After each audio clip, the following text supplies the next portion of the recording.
या सविस्तर चर्चेत स्वागत आहे. आजचा आपला विषय केवळ इतिहासाची पाने उलटणारा नाही आहे. म्हणजे आजच्या आधुनिक प्रशासकीय, कायदेशीर आणि राजकीय व्यवस्थांची पाळीमुळे जिथे रोवली गेली त्या कालखंडाचा आपण आज सखोल वेध घेणार आहोत. अगदी. आणि हा विषय समजून घेणं खूप गरजेचं आहे. बरोबर. आजच्या चर्चेचा मुख्य गाभा आहे कंपनी राजवटीत भारतीय राज्यघटनेचा विकास, आणि त्यातही आपण एका अत्यंत विशिष्ट, गुंतागुंतीच्या आणि तितक्याच परिणामकारक टप्प्यावर लक्ष केंद्रित करणार आहोत. जो टप्पा भारतीय प्रशासकीय इतिहासात एक टर्निंग पॉइंट मानला जातो. नक्कीच. तो टप्पा म्हणजे 1765 ते 1772 या काळात अस्तित्वात असलेली दुहेरी शासन व्यवस्था, ज्याला ड्युअल गव्हर्नमेंट असंही म्हटलं जातं. हां. एका सामान्य व्यापारी कंपनीने एका विशाळ आणि सदन देशाचा प्रशासकीय तसंच आर्थिक कारभार कसा आपल्या हाती घेतला आणि त्यातून राज्यघटनेच्या विकासाची प्राथमिक बीजे कशी रोवली गेली, याचा हा प्रवास आहे. कंपनी राजवटीत भारतीय राज्यघटनेचा विकास या व्यापक विषयाचा विचार करताना 1765 ते 1772 हा कालखंड एका वेगळ्याच कारणासाठी लक्ष वेधून घेतो. म्हणजे कसं आहे, जेव्हा आपण राज्यघटना किंवा संविधान या संकल्पनांचा विचार करतो तेव्हा साधारणपणे स्वातंत्र्योत्तर काळ डोळ्यासमोर उभा राहतो. हो, पण कोणतीही कायदेशीर चौकट ही एका दिवसात तयार होत नाही. अगदी बरोबर. ती अनेक दशकांच्या प्रशासकीय प्रयोगांमधून, चुकांमधून आणि अधिकारांच्या संघर्षातून आकाराला येते. इथे एक अतिशय रंजक गोष्ट अशी आहे की ईस्ट इंडिया कंपनी ही मुळात लंडनमधील भागधारकांना नफा मिळवून देण्यासाठी स्थापन झालेली एक व्यापारी संस्था होती. बरं. आणि ती संस्था जेव्हा एका सार्वभौम राज्याची कायदेशीर आणि प्रशासकीय सूत्रे हाती घेते तेव्हा निर्माण होणारा विरोधाभास या दुहेरी शासन व्यवस्थेतून स्पष्टपणे दिसून येतो. हा काळ केवळ राजकीय हस्तक्षेपाचा नव्हता ना? अजिबात नाही. तो भारताच्या संपत्तीच्या आणि प्रशासकीय रचनेच्या पद्धतशीर स्थित्यंतराचा काळ होता. मग या संपूर्ण स्थित्यंतराची पार्श्वभूमी समजून घेण्यासाठी आपल्याला थोडं मागे जावं लागेल. 1764 मध्ये. अगदी बरोबर. 1764 मध्ये झालेल्या बक्सारच्या लढाईचा संदर्भ घेणं इथे अपरिहार्य ठरतं. हो. कारण 1757च्या प्लासीच्या लढाईने इंग्रजांना बंगालमध्ये केवळ एक राजकीय वजन प्राप्त करून दिले होते. पण बक्सारच्या लढाईने हे चित्र मुळापासून बदलले. नक्कीच. या लढाईतील विजयाने ईस्ट इंडिया कंपनीला एक गोष्ट स्पष्टपणे दाखवून दिली की तत्कालीन भारतीय सत्ताधीश लष्करीदृष्ट्या त्यांच्यासमोर टिकू शकत नाहीत. आणि या एका विजयानंतर कंपनीचा दृष्टिकोन केवळ व्यापारापुरता मर्यादित राहिला नाही. त्यांना जाणवले की आता आपण स्वतःच्या अटींवर राज्याची आर्थिक धोरणे निश्चित करू शकतो. बरोबर. एका व्यापारी संस्थेच्या मानसिकतेतून राजकीय सत्ताधीश होण्याकडे झालेला हा जो वैचारिक आणि व्यावहारिक प्रवास आहे तो बक्सारच्या लढाईने खूपच सुकर केला. आणि या विजयाचे परिणाम लगेचच दिसायला लागले. हो.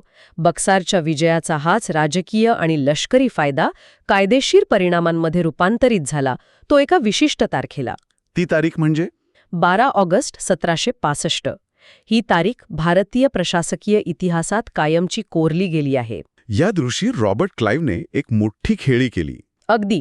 रॉबर्ट क्लाइव्ह या ब्रिटिश अधिकाऱ्याने तत्कालीन मुघल सम्राट शाह आलम द्वितीय याच्याशी एक अत्यंत दूरगामी परिणाम करणारा करार केला. ज्या करारातून मुघल सम्राटाने ईस्ट इंडिया कंपनीला एक ऐतिहासिक फरमान बहाल केले. आणि हे फरमान केवळ एक व्यापारी सवलत नव्हती, तो कायदेशीर अधिकारांचा एक अधिकृत दस्तावेज होता. ज्यानुसार मुघल सम्राटाने कंपनीला बंगाल, बिहार आणि ओरिसा या 3 अत्यंत महत्त्वाच्या प्रांतांचे दिवाणी अधिकार म्हणजेच दिवाणी राईट्स दिले. त्या काळातही सम्राटाचे कायदेशीर सार्वभौमत्व भारतभर मानले जात होते. त्यामुळे थेट सम्राटाकडून दिवाणी अधिकार मिळवणे याचा अर्थ असा होता, कंपनीच्या या आर्थिक लुटीला आता कायदेशीर आणि राजमान्य स्वरूप प्राप्त झाले होते. अगदी तसंच.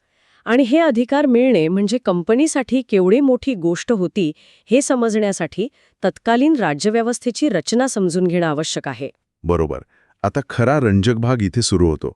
त्या काळात राज्याचा कारभार प्रामुख्याने 2 स्तंभांवर उभा असायचा, दिवाणी आणि निजामत. हो. आता श्रोत्यांना समजेल अशा सोप्या भाषेत सांगायचं तर दिवाणी म्हणजे महसूल किंवा पैसा गोळा करण्याचा अधिकार, राज्याचे वित्तीय सार्वभौमत्व. अगदी. यात महसूल निश्चित करणे, कर गोळा करणे आणि राज्याच्या तिजोरीवर पूर्ण नियंत्रण ठेवणे या बाबींचा समावेश होतो. आणि दुसरीकडे निजामत. निजामत म्हणजे प्रशासन आणि कायदा सुव्यवस्था राखण्याची जबाबदारी, नागरी आणि फौजदारी न्यायदान तसेच बाह्य आक्रमणांपासून प्रांताचे संरक्षण करणे. थोडक्यात सांगायचे तर दिवाणी हा राज्याचा आर्थिक कणा होता आणि निजामत ही राज्याची प्रशासकीय जबाबदारी होती. मुघल व्यवस्थेत या दोन्ही सत्ता एकाच व्यक्तीच्या हाती न देता त्या मुद्दाम विभागल्या जायच्या. जेणेकरून सत्तेचे संतुलन राहील. पण रॉबर्ट क्लाईव्हने या व्यवस्थेचा अतिशय धूर्तपणे स्वतःच्या फायद्यासाठी वापर करून घेतला. याच धूर्त रणनीतीचे प्रतिबिंब या अधिकारांच्या देवाणघेवाणीत जो पैशांचा व्यवहार झाला त्यात अचूकपणे दिसून येते.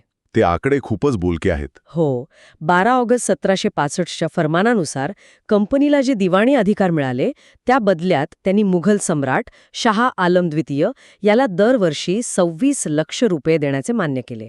26 लक्ष रुपये. बंगाल, बिहार आणि ओरिस्सा या तत्कालीन भारताच्या सर्वात सधन प्रांतांचा एकूण महसूल पाहता ही रक्कम म्हणजे काहीच नव्हती. अत्यंत क्षुल्लक रक्कम होती ती कंपनीसाठी. आणि दुसरीकडे प्रशासकीय कामासाठी म्हणजेच निजामत कार्यासाठीची जबाबदारी कुणावर टाकली? बंगालच्या नवाबावर. बरोबर.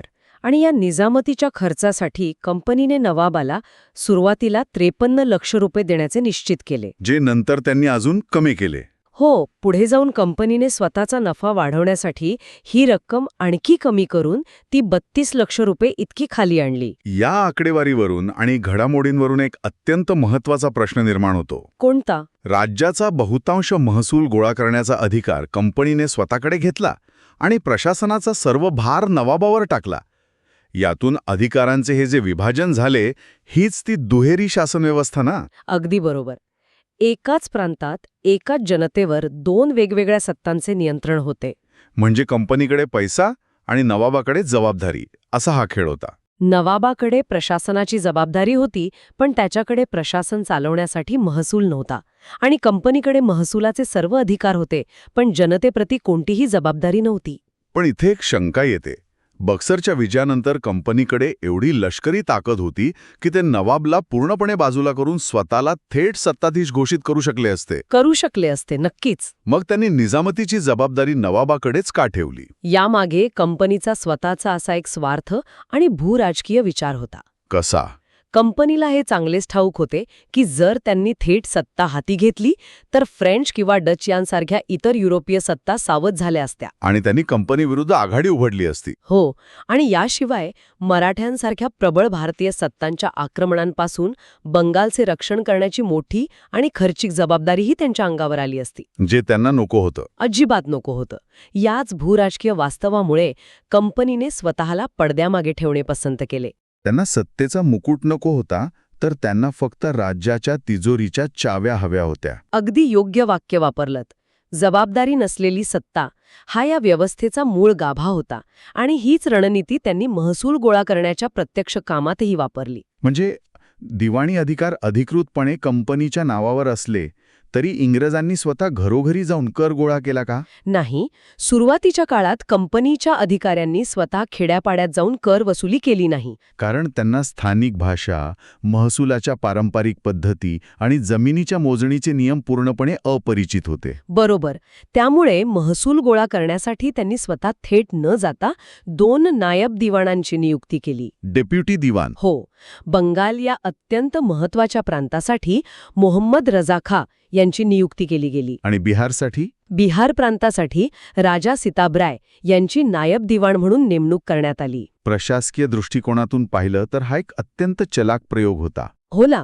सर्वसामान्य जनतेच्या दृष्टीने कर गोळा करणारे अधिकारी हे मोहम्मद रजा खां आणि राजा सिताब्राय यांच्यासारखे स्थानिक प्रतिष्ठित लोकच होते. त्यामुळे जनतेचा थेट रोष कधी कंपनीवर आलाच नाही. नवाब नावापुरता सिंहासनावर बसलेला होता. आणि मुघल सम्राटाचा शिक्का या सर्व व्यवस्थेला कायदेशीर रूप देत होता. पण प्रत्यक्षात स्थानिक शेतकऱ्यांकडून, विणकारांकडून आणि व्यापाऱ्यांकडून अत्यंत निष्ठुरपणे गोळा केला जाणारा महसूल थेट ईस्ट इंडिया कंपनीच्या तिजोरीत जमा होत होता. आणि इथूनच आर्थिक निसरटणीचा किंवा ज्याला इकॉनॉमिक ड्रेन म्हणतात त्याचा एक भयानक टप्पा सुरू झाला. हो.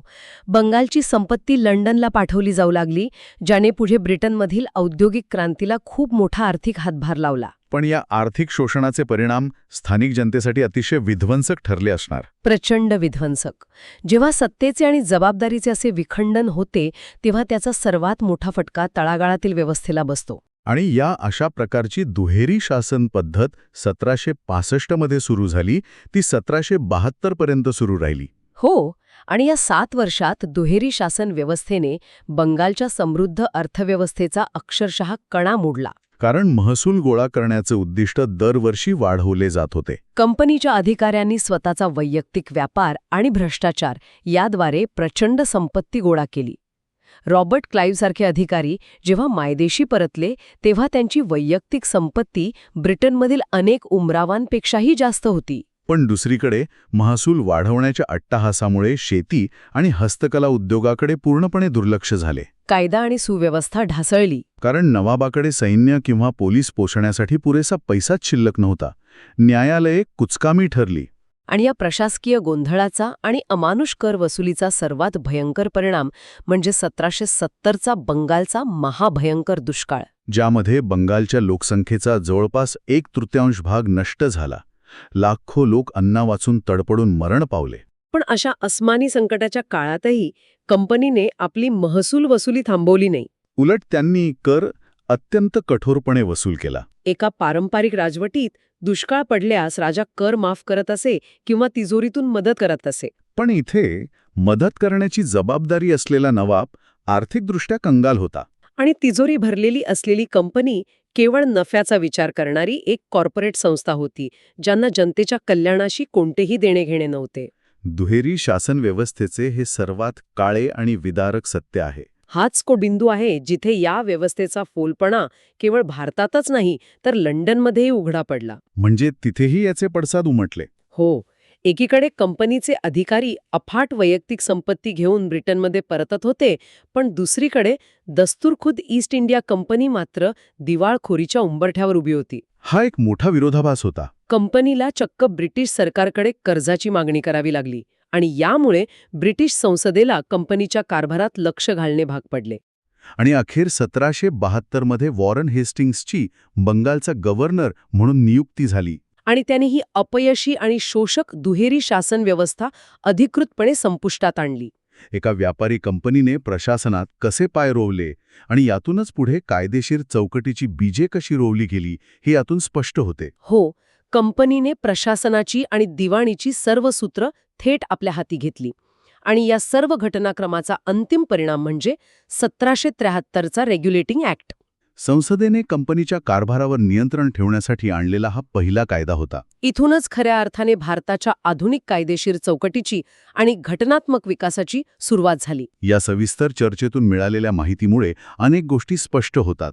मुख्य म्हणजे बक्सारच्या लढाईनंतरचे शाह आलमचे फरमान, ज्याने बंगाल, बिहार आणि ओरिसाची दिवाणी मिळवून दिली. त्यानंतर सम्राटाला दिले जाणारे 26 लाख आणि नवाबाला निजामतीसाठी दिले जाणारे 53 लाख रुपयांचे व्यवहार, आणि मोहम्मद रजाखा व राजा सिताबराय यांसारख्या नायब दिवाणांची नियुक्ती. या सर्व गोष्टी एका सूत्रात बांधल्या की लक्षात येतं, भारताच्या राज्यघटनेचा विकास हा काही केवळ तत्वज्ञानाच्या पुस्तकांमधून झालेला नाही.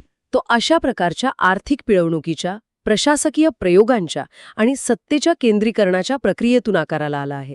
पण या सर्व चर्चेच्या शेवटी एक मोठा विचार करण्यासारखा मुद्दा समोर येतो. हो, आणि हा प्रश्न आजच्या काळातही तितकाच प्रासंगिक आहे.